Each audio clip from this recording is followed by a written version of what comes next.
The people of Black Hollow first noticed something unusual about the Callahan Sisters during the winter of 1890 when the town held its annual snow festival and families gathered on the green. Most of the children from the neighborhood had grown taller, their faces changing with the marks of adolescence.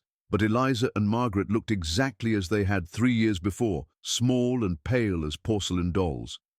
Parents whispered among themselves, some insisting that perhaps the girls were just small for their age, but others swore they had seen this before, that their own children had played with the Callahan sisters years earlier, and even then the sisters had looked precisely the same. This was a town where everyone knew one another, where changes were noted and remembered, and what they saw in the Callahan children began to unnerve even the most practical of townsfolk. The house the sisters lived in was perched at the edge of town, a looming Victorian with pointed gables and narrow windows that seemed too tall for its frame. Curtains rarely moved, yet sometimes in the dead of night a lamp would glow in the upstairs window, a single point of light in a sea of darkness. Children dared one another to run up to the gate and touch it, claiming they could feel a chill that sank through the iron as though the metal itself had been drained of warmth. The sisters were often spotted sitting on the front steps, their dolls carefully arranged on the porch rail, unmoving even as the wind bit at their skin, their thin coats doing little to guard them against the Massachusetts cold. By 1893, the talk in town had turned darker. A schoolteacher remarked that she had taught the girls the same lessons she had taught them years earlier, and still they never advanced in their studies. Still they sat at the same desks in the corner of the classroom. Their handwriting never changed, their voices never deepened, their hair never needed cutting except for the neat trim they always seemed to have. Other children began to avoid them, saying the sisters spoke too quietly and always seemed to know what someone was about to say before they said it. The girls themselves never appeared lonely, never sought companionship, as if they were content to exist in a world only they could see. When their father, Patrick Callahan, was found dead in 1902, townsfolk expected the girls to cry out, to call for help, to show grief the way children do when faced with the unimaginable. Instead, they simply stood together at the kitchen doorway, their small faces blank and calm, their hands clasped in front of them. The sheriff who entered the house would later tell neighbors that he felt as if the air inside had turned too still, as if time itself had been held in place. Patrick's body had not begun to stiffen, though he'd been dead for hours, and a plate of food sat before him that looked as fresh as though it had just been served. The sisters said nothing, only nodded when asked simple questions, their wide dark eyes watching every movement without blinking. After their father's burial, the Callahan sisters withdrew further from the town. They were rarely seen except when someone happened to pass the house and catch sight of them through the front window, sitting side by side in the parlor, their hands folded in their laps. Some swore they saw them smiling faintly at nothing. Others claimed they heard laughter that sounded too hollow to belong to children. As the years rolled on, their neighbors aged. Children grew up and left the town, but the sisters never changed, never seemed to take a step toward womanhood. Their dresses remained old-fashioned, even as styles shifted, always pressed, always spotless, their hair tied with the same faded ribbons. By the time the 1920s arrived, the legend of the frozen daughters of Black Hollow had taken root. Newcomers to the town were told the story in hushed voices, dared to walk past the Callahan house at night. Those who did swore they saw candlelight flicker from room to room, as if the sisters were moving silently through the halls, carrying their light like ghosts. Others said they could hear faint music, the sound of a lullaby played over and over on a cracked music box. The strange thing, they said, was not just that the sisters did not grow older, but that they did not seem to belong to time at all, as though the house and its inhabitants had been cut off from the flow of years, preserved in some eternal winter that only they could endure. Neighbors often said that the Callahan house seemed to breathe at night, exhaling faint sounds that carried across the yard when the moon was high. Those who lived nearby swore that if you stood on the road just past midnight, you could hear voices inside, soft and lilting, like the murmurs of children speaking to someone just out of sight. The words were never clear, just the faint rise and fall of a conversation that never stopped, as though the house itself had a secret it was desperate to tell. Some nights the whispers were joined by the sound of movement, the creak of floorboards, the drag of something heavy being pulled across a room, yet no one ever saw the sisters outside after dark. Children who dared each other to creep closer to the property claimed the sounds became clearer the nearer they got to the porch. One boy insisted he heard laughter that turned suddenly into sobbing, high-pitched and thin, and ran screaming back to the road with tears streaming down his face. Another girl swore she heard her own name spoken from behind the front door, even though no one had seen the sisters in days. The house had a way of pulling people toward it, its windows glowing faintly with the reflection of the moon, its shutters clicking softly as if inviting someone to come inside and listen. By 1905, the whispers had become so infamous that travelers passing through Black Hollow would stop along the road just to hear for themselves. More than one person reported standing in the stillness of night and hearing two voices reciting what sounded like nursery rhymes in perfect unison. These accounts became more unnerving as the years went by because even in 1915 or 1920, when the sisters should have been women grown, the voices never changed, never deepened, never lost the airy, youthful pitch of childhood. Some believed the house trapped the voices, that what people heard was only an echo of the past, repeating itself for eternity. Inside the house, those who had been invited in during the day said it was oppressively quiet, but not the kind of quiet that brings peace. The air felt heavy, and visitors claimed they could hear faint scratching sounds from somewhere upstairs, even when no one else was there.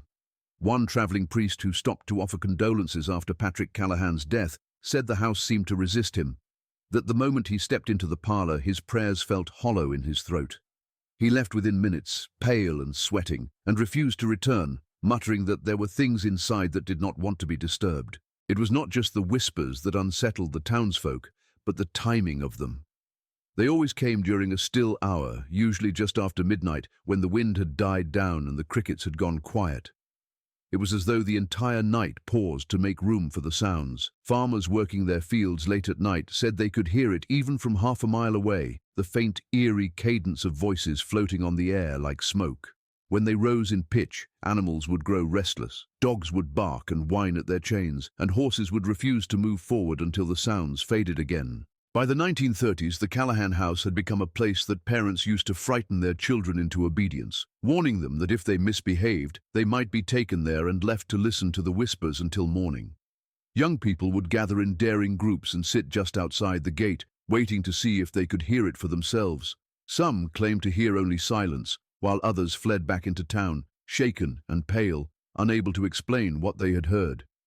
The house remained unchanged, standing still against the seasons, and the voices inside kept speaking, as though reciting a story no living soul had yet learned to understand. As the years dragged on, the most disturbing part of the Callahan story became impossible to ignore.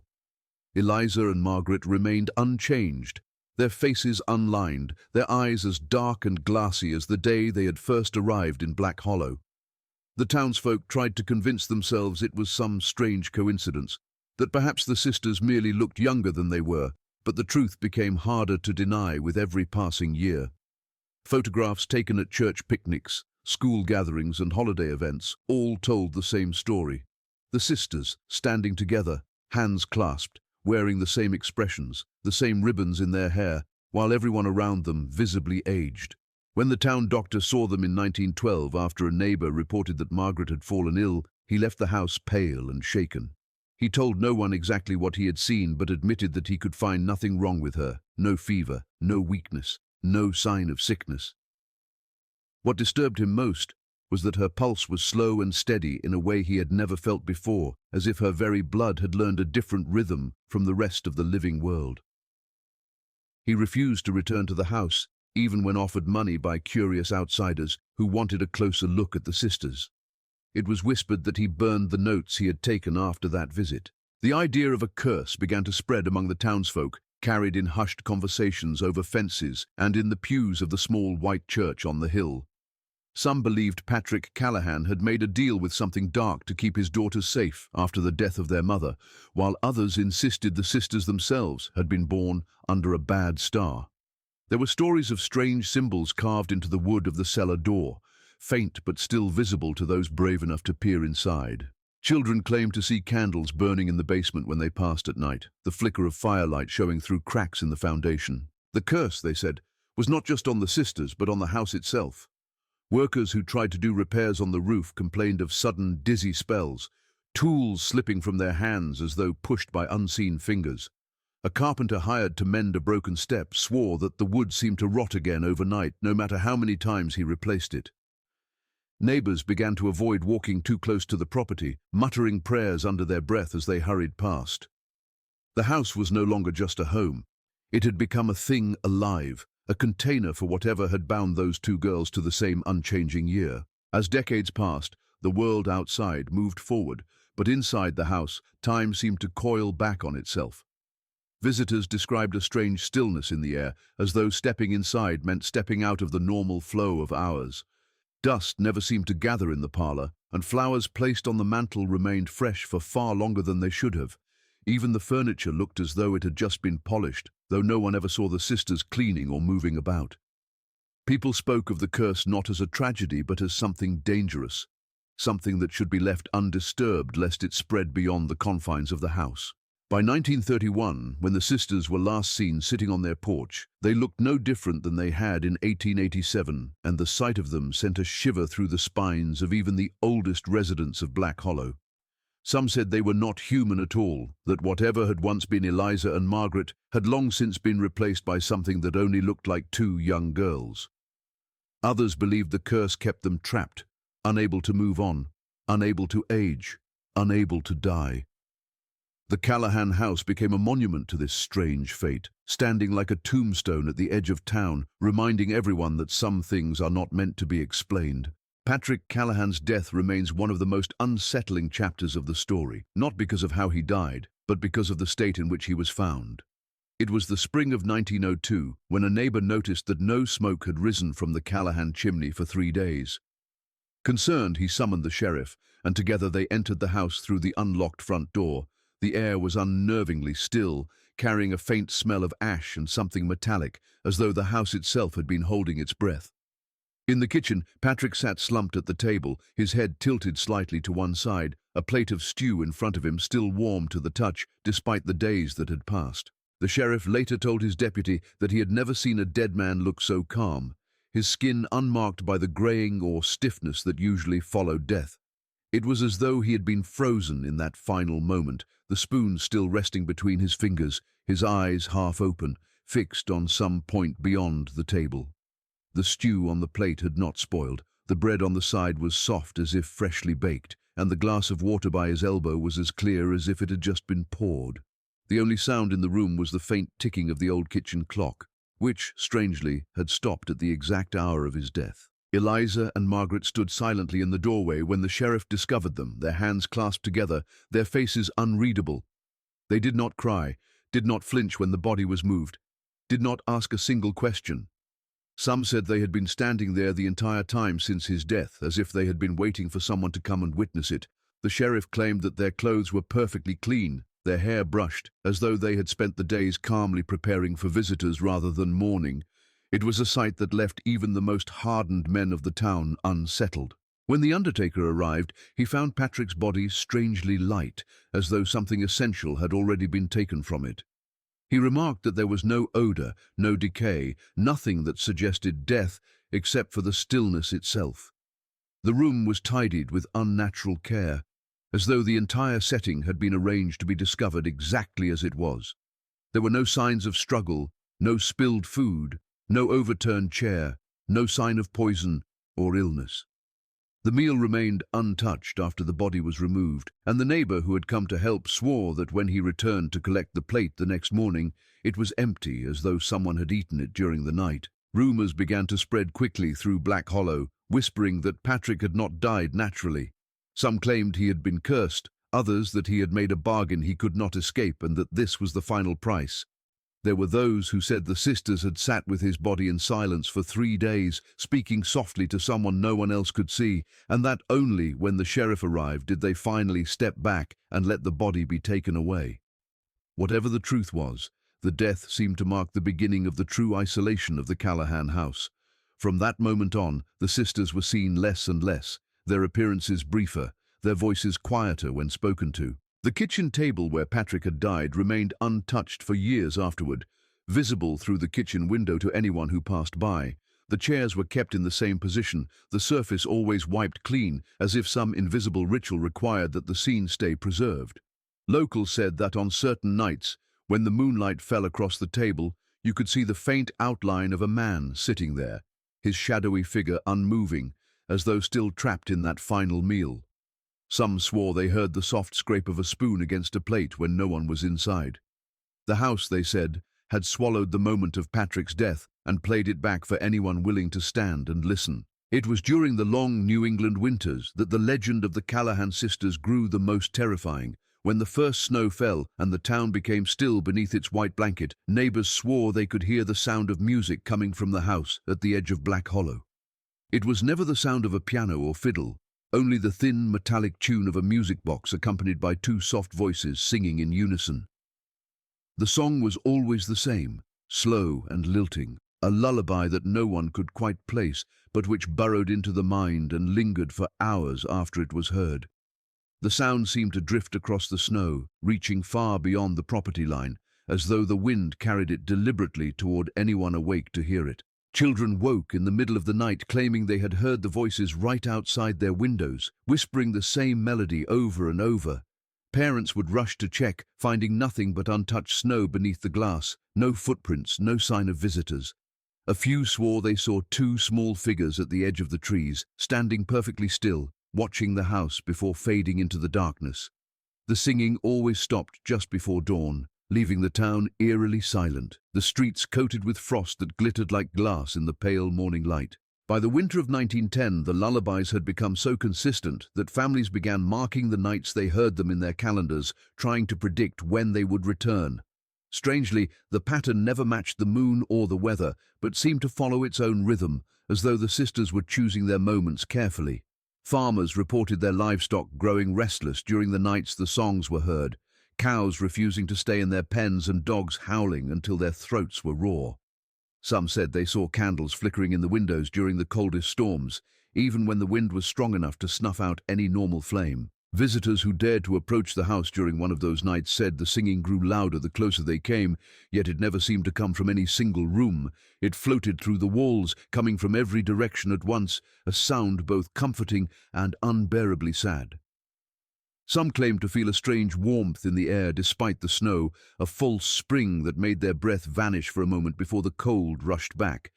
A few who stayed too long reported dreams for weeks afterward in which the same lullaby played on repeat, lulling them to sleep no matter how they tried to stay awake. Stories spread that the lullaby was not meant for the living at all, but for something else, something the sisters were keeping calm with their song.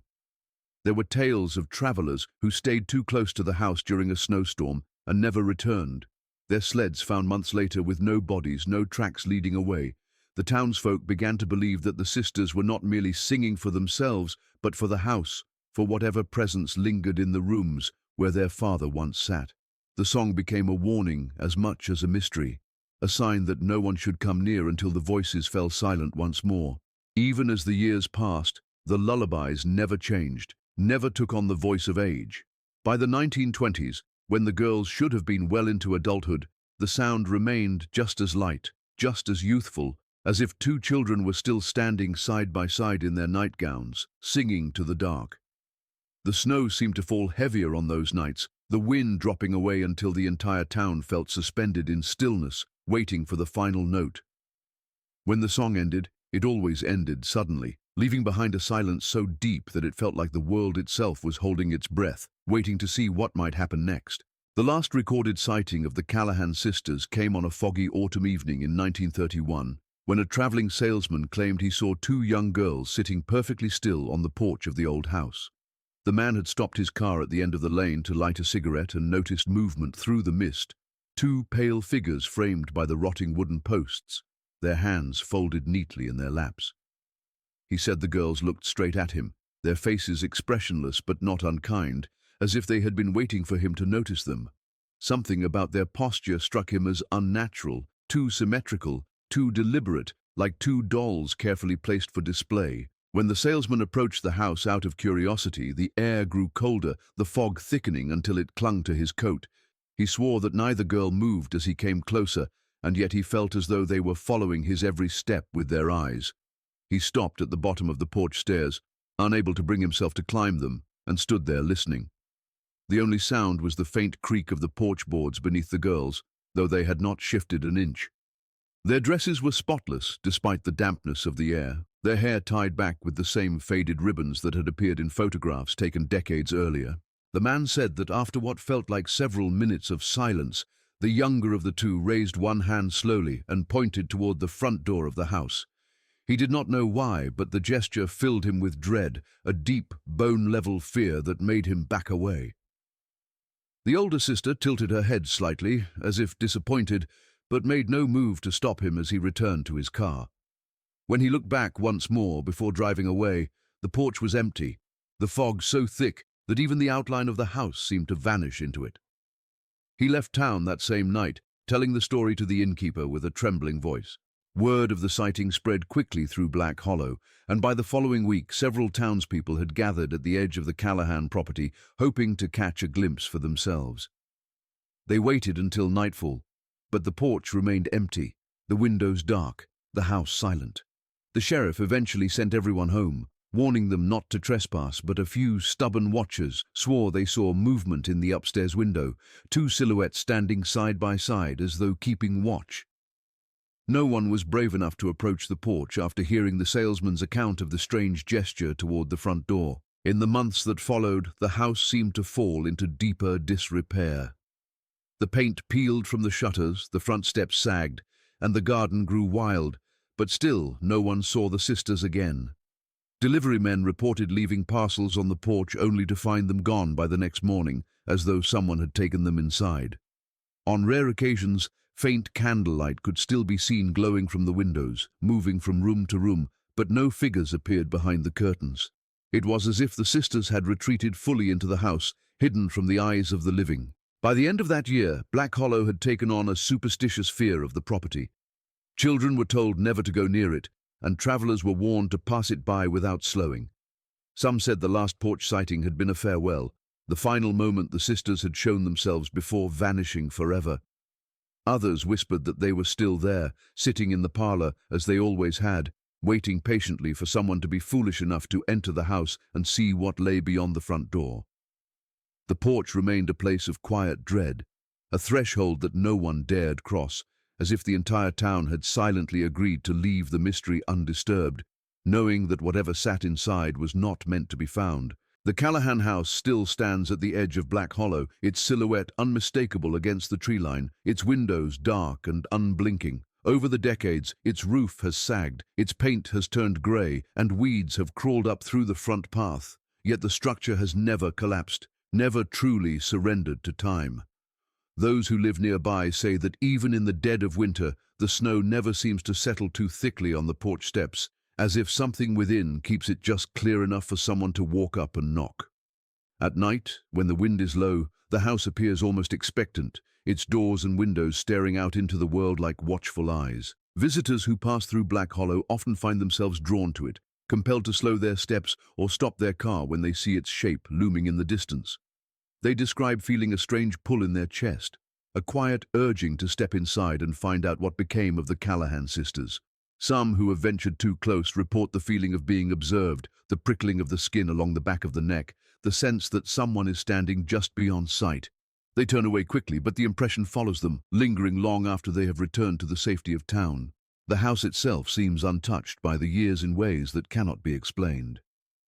Though the shutters rattle and the paint flakes, the windows remain unbroken, the foundation uncracked, and the front door perfectly fitted to its frame as though it was built yesterday. A few daring historians who have stepped inside on bright afternoons speak of rooms coated in dust yet strangely preserved, furniture unrotted, curtains hanging as they must have a century ago. They say the air inside smells faintly of something sweet, like flowers long since dried, and carries a stillness that is too complete, as if the house is holding its breath, waiting for something or someone to break the silence. Those who have lingered too long claim to hear faint noises, the scrape of a chair on the wooden floor, the soft patter of steps overhead, or the faint ringing of a music box far off in another room.